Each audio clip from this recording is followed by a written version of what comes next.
chocolate and oat balls, which is a really delicious and easy snack to make for your week. So what I'm going to be using in this recipe is a 1.5 cups of rolled oats.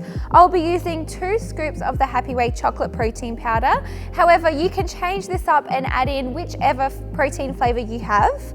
I'll be using 2 tablespoons of white chocolate chips. These are the sugar-free ones. I've got about 2 tablespoons of rice malt syrup, 1/2 cup of almond butter, and I've also just popped a dash of water on the side, just in case I put my mixture together and it's a little bit dry, I can just add in a little bit of water. So we'll just see how we go.